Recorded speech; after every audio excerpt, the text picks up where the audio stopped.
को press conference सुनाते हैं मालेगांव मामले को लेकर।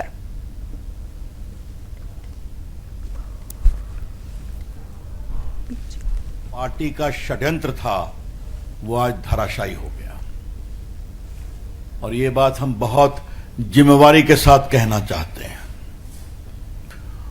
मालेगांव सही टॉस नहीं किया, ये वाला सही टॉस करना ब्लास्ट मामले में जो कोर्ट का फैसला आया है उस पूरे में स्पष्ट रूप से कहा गया है, जो बातें अभी तक आई हैं, कि किसी भी एक्यूज के खिलाफ कोई पर्याप्त सबूत नहीं है और प्रोसिक्यूशन अपना केस प्रूव नहीं कर सके। आपके रिकॉल के लिए हम बताना चाहते हैं कि उसमें कर्नल पुरोहित एक बहुत ही डेकोरेटेड आर्मी ऑफिसर था जिसने कश्मीर में आतंकवाद के खिलाफ बड़ी लड़ाई लड़ी। उसको फंसाया गया, उसके घर से आरडीएक्स निकला था।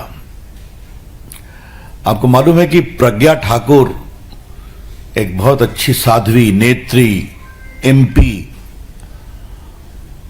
उनको कहा गया था उनकी मोटरसाइकिल से बम लाया गया था और 10-12 दिन तक उनको इतना टॉर्चर किया गया कि उनका बाद में चलना भी मुश्किल होता था। आपने सबने उनको देखा है और बाकी कई सेना के पदाधिकारी, बाकी लोगों को फंसाया गया। यह कांग्रेस पार्टी की एक सोची हुई रणनीति थी। मैं आपसे कहना चाहता हूं, शुद्ध वोट बैंक पॉलिटिक्स के लिए it was a well calculated conspiracy of the Congress party for share vote bank politics. क्या ध्यान रखिए, और मैं भी उसको थोड़ा रखूंगा आपके सामने में। पार्टी के राष्ट्रीय मंच से हम इस निर्णय का स्वागत करते हैं और ये कॉन्स्पिरेसी एक्सपोज हुई, धराशायी हुई, इस पर हमें संतोष भी है और खुशी भी है। आप सच्चाई को बहुत दिन तक नहीं झुठला सकते, बहुत दिन तक नहीं छुपा सकते। You cannot falsify the truth by your diabolical design for too long. Truth has an uncanny habit of reappearing with alarming regularity. वही बात इसमें हुई है। मैं तो थोड़ा अब आपको हम रिकॉल के लिए कहना चाहते हैं। याद होगा गृह मंत्री चिदम्बरम ने सैफरन टेरर की बात कही थी और कहां कही थी? डीजीपी के कॉन्फ्रेंस में। याद होगा दूसरे गृह मंत्री सुशील कुमार शिंदे ने भी सैफरन टेरर की बात कही थी और राहुल गांधी ने, जो अमेरिकी राजदूत तिमोथी थे, उनसे बातचीत में कहा था कि Hindu terror is more deadly than Lashkar-e-Taiba. याद है आपको? ये उनका स्टेटमेंट था ऑन रिकॉर्ड, जो बाद में विकीलीक पर आज भी है, जो एम्बेसडर ने अपने मेमोयर्स में उसको भेजा था एडे कैंप में, रिपोर्ट में, क्षमा करेंगे। तो दो गृह मंत्री और राहुल गांधी। और मुझे याद है कि उस समय मैं पार्टी का मुख्य प्रवक्ता था, तो चिदम्बरम की टिप्पणी पर मुझे प्रेस करने का अवसर मिला था 11 अशोक रोड में और मैंने कहा था, श्रीमान गृह मंत्री जी, आप सैफरन टेरर की बात करते हैं तो भारत के तिरंगे में भी सैफरन है। भारत के संत भी भगवा पहनते हैं। जिस महाभारत में रथ के सारथी भगवान कृष्ण थे, उस पर भी तो सैफरन झंडा था ना। तो आप क्या कहना चाह रहे हैं? ये तो भारत की सांस्कृतिक आध्यात्मिक परंपरा का रंग है ना।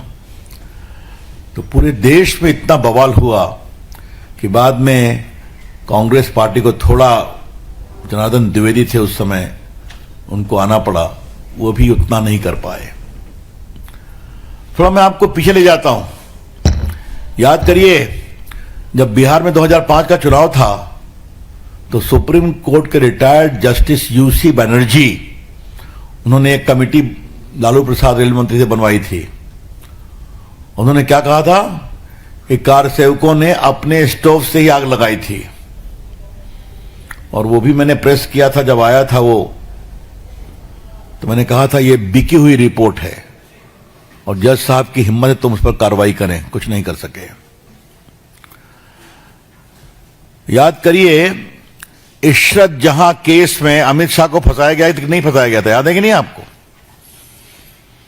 2 बिके हुए विटनेसेस को खड़ा किया गया था, और भारत के गृह मंत्री को महीनों तक जेल में रहना पड़ा था, शायद 1 साल के ऊपर।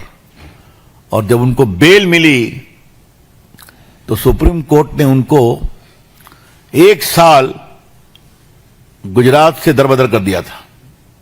और आज मैं पूरी जिम्मेवारी से कहूंगा that judgment of supreme court was wrong. ये आप नोट करें, बिकॉज बैकग्राउंड बहुत जरूरी है। 18 फरवरी 2007 को समझौता एक्सप्रेस ब्लास्ट हुआ था। इसमें सिमी के 2 मुखिया सफदर नौगोरी ने अपनी भूमिका स्वीकार की थी, और 2 पाकिस्तानी मुस्लिम आतंकवादी को पकड़ा गया था, और बाद में उसको छोड़ दिया गया, क्योंकि मोड़ना था भगवा आतंकवाद की ओर। 2007 में हैदराबाद के मक्का मस्जिद बम विस्फोट मामले में स्थानीय पुलिस ने हुजी संगठन से जुड़े 100 मुस्लिम युवाओं को गिरफ्तार किया था। बाद में सबों को छोड़ दिया गया। 11 अक्टूबर 2007 को अजमेर बम ब्लास्ट में हिंदुओं को बदनाम करने की साजिश कांग्रेस ने रची थी, और उस समय के एक आरोपी भवेश पटेल ने केंद्रीय मंत्री सुशील शिंदे पर बड़े लोगों को फंसाने के लिए दबाव देने की बात कही थी। और 26/11 मुंबई हमले में भी आपको मालूम ही है। अब मैं थोड़ी तारीख आपको बता देता हूं कब कब यह हुआ है। 17 दिसंबर 2010 को विक्की लीक्स ने राहुल गांधी के अमेरिकी राजदूत टिमोथी रोमर से 20 जुलाई 2009 को हुई बातचीत का ब्यौरा दिया। राहुल ने अमेरिकी राजदूत से कहा था, भारत विरोधी मुस्लिम आतंकवादियों और वामपंथी आतंकवादियों से बड़ा खतरा देश में हिंदू आतंकवाद है। 25 अगस्त 2010 को जो बताया, तत्कालीन गृह मंत्री चिदंबरम ने राज्य के पुलिस डीजीपी की कॉन्फ्रेंस में कहा था कि saffron terror is very deadly. 20 जनवरी 2013 को जयपुर में कांग्रेस के चिंतन शिविर में उस समय गृह मंत्री ने हिंदू आतंकवाद की बात की थी, सुशील कुमार शिंदे ने। और दिग्विजय सिंह तो ही हैं, वो शांति दूत जाकिर नाइक को कहते रहे। आज मैं आपको एक और बात कहना चाहता हूं।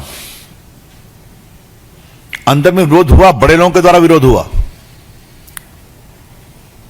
स्वर्गीय राष्ट्रपति प्रणब मुखर्जी ने अपनी पुस्तक द कोलिशन ईयर में 2004 में जब शंकराचार्य जैन सरस्वती की गिरफ्तारी हुई तो मेंबर थे कैबिनेट के, उन्होंने उसका विरोध किया था।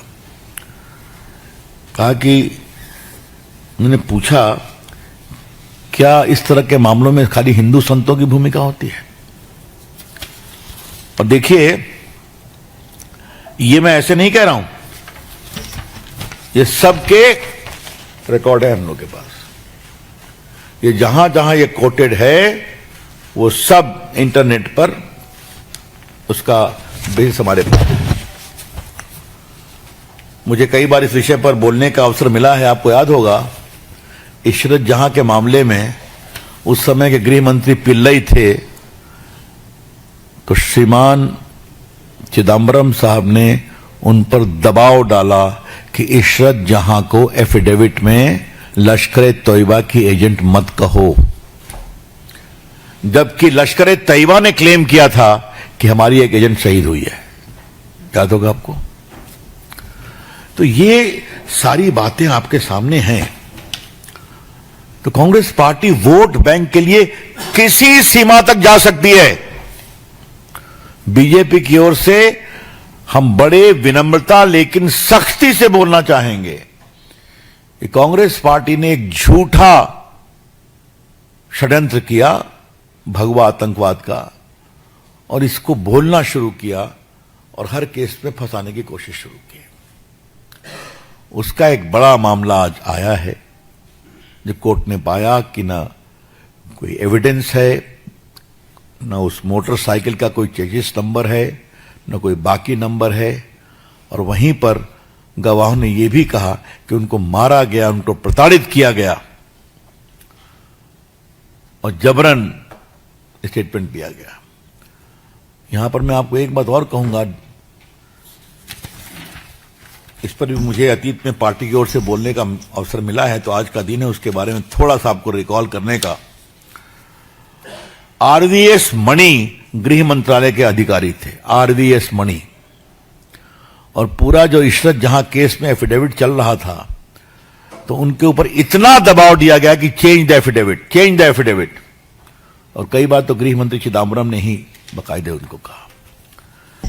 तो चिदम्बरम महाशय सिर्फ पाकिस्तान को ही सर्टिफिकेट नहीं देते हैं, चर्चा हुई है ना, और उन्होंने गृह मंत्री के रूप में जानबूझकर भगवा आतंकवाद का विषय उठाया और देश में एक नया षड्यंत्र का नैरेटिव चलाने की कोशिश की और सरकार के सारे तंत्रों का दुरुपयोग किया फंसाने के लिए। यह आज के वर्डिक्ट में साफ आया है। हमने देखा राहुल गांधी से पूछा गया तो उन्होंने कहा भटकाओ मत, अडानी शुरू कर रहे हैं, बाकी शुरू कर रहे हैं। राहुल गांधी सच्चाई से भागते क्यों हैं आप? बोलिए, आप ही ने कहा था ना। तो आज जो कि Hindu terror is more deadly than Pakistani terror और लश्कर तैयबा, तो आप जवाब नहीं देंगे। बीजेपी की ओर से हम मांग करते हैं सोनिया गांधी, राहुल गांधी देश से माफी मांगे। BJP demands that madam Sonia Gandhi ji and Rahul Gandhi please apologise to the nation. जिस तरह से आपने भगवा आतंक की बात की और जो सारे आज गलत फंसाए गए अपराधी मुक्त, आज उनको जो राहत मिली है, हम इसका स्वागत करते हैं। और क्या प्रोसिक्यूशन माफी मांगेगा? साध्वी प्रज्ञा को जितना टॉर्चर किया गया, मतलब मैं जानता हूं, बहुत कुछ मैं बोल नहीं सकता हूं, कितना टॉर्चर किया गया था उनको निकृष्ट तरीके। अब हमारे साथ सुप्रीम कोर्ट के अधिवक्ता प्रमोद कुमार झा जी जुड़ गए हैं। प्रमोद जी, इस फैसले को आप कैसे देख रहे हैं? 17 साल बाद ये फैसला आया है और 7 निर्दोषों को बरी कर दिया गया है। देखिए दिव्या मैडम, ये बहुत ऐतिहासिक फैसला है। यदि आप देखेंगे कि भारत में जितने भी आतंकवादी घटना हुआ है, इससे बिल्कुल ये अलग है, बिल्कुल अलग है। क्योंकि इस आतंकवादी घटना में एक भारत के जो सबसे बड़े सुचिंतक, सबसे बड़ा रक्षक, भारत के धरती के जो है सपूत के पूरे वर्ग को बदनाम करने की कोशिश की गई। ये केस देखिए, या तो प्लांट करके बनाया गया था, और प्लांटेड इसलिए था कि उसका एक लक्ष्य था कि हम किसी भी भारत की धरती के, भारत के सपूत को हम बदनाम करें। भारत के सपूत में भी जो सनातन धर्मावलंबी थे, उनमें विशेष करके इसमें 12 आरोपी का यदि आप डाटा निकालेंगे तो देखेंगे कि इसमें अधिकांश ब्राह्मण जाति थे। उसका पर्पस क्या था कि ब्राह्मण चूंकि सनातन धर्म के आधार हैं, वो मार्गदर्शक दिखाते हैं, तो उस मार्गदर्शक को ही बर्बाद करो, उस मार्गदर्शक को, छवि को इतना धूल कर दो कि ये भारत की संस्कृति खत्म हो जाए। तो ये मूलतः यह आतंकवाद भारत की संस्कृति पर हुआ था। ये आतंकवाद मालेगांव पे नहीं हुआ था, मालेगांव एक माध्यम था। मूलतः जो है ये जो आक्रमण हुआ था, ये आतंकवादी जो घटना हुआ था, भारत की संस्कृति में हुआ था, और उसका पर्पस केवल एक था, उसका जो लक्ष्य था कि किसी भी तरह से हमको वोट बैंक में, हम किसी तरह से एक जो धर्म है, मुस्लिम धर्म है, उसका हम नेता बने, प्रणेता बने, और उनका हम वोट बैंक लेते रहे। तो इसका रिजल्ट ये हुआ कि आज देखिए माननीय लाहौटी साहब जो जज थे, उन्होंने दूध का दूध, पानी का पानी कर दिया। यदि आप शुरू से देखेंगे 2008 से, जो 29 सितंबर 2008 में ये मालेगांव की घटना हुआ है, उस घटना के दिन से ही ये संशयपूर्ण था सारी कहानी। और आज ये सारी की सारी जो है ऑर्डर में क्लियर हो गया है कि ये जो है, जो इन्वेस्टिगेशन शुरू में हुआ था एटीएस के द्वारा, जो एटीएस का हेड करकरे कर रहा था, करकरे ने जानबूझ करके प्रेशराइज होकर के सरकार के दबाव में आकर के स्पेशली जो साध्वी प्रज्ञा ठाकुर हैं उनका नाम दिया और कर्नल पुरोहित का नाम दिया गया, प्लस एक जो मेजर हैं उनका नाम दिया गया, और जितने लोग थे उसका एक मतलब था कि भारत की संस्कृति पर आक्रमण करो, भारत की संस्कृति को बर्बाद करो, भारत के जो प्रणेता हैं, भारत की जो सनातन धर्म है उस पर आघात प्रघात करो, और उसका भारत का जो सेना है, आप देखिए ये जो पुरोहित है, कर्नल पुरोहित है, इनका यदि इतिहास आप देखेंगे तो उन्होंने कश्मीर में विशेष भूमिका अदा किए थे, भारत के प्रति उनका पूरा समर्पण था, और इस तरह का व्यक्ति, आप कर्नल को छोड़िए, भारत का एक सामान्य जो यहाँ का है सनातनी, वो भी भारत का अहित नहीं सोच सकता है, क्योंकि हमारे संस्कृति में, हमारे धर्म में होता वसुधैव कुटुंबकम, हमारे हर पूजा पाठ में हम लोग कहते हैं भारत की संस्कृति को। समय की कमी की वजह से मैं आपको रोकना चाहूंगी प्रमोद जी, लेकिन आपने तमाम जानकारी इस फैसले को लेकर कि ये बिल्कुल साजिश थी, साजिश के तौर पर ये किया गया है और हिंदू जो धर्म है उसको ठेस पहुंचाने की कोशिश की है, ब्राह्मण्स को ठेस पहुंचाने की कोशिश की गई है। फिलहाल अभी हमारे ब्यूरो चीफ दीपक चौहान जी जुड़ गए हैं। दीपक जी, आप एनआईए कोर्ट में फैसला जिस तरीके से लिया गया है, 7 आरोपियों को बरी कर दिया गया है, तो आप इसे कैसे देख रहे हैं, क्या कुछ अनुभव है?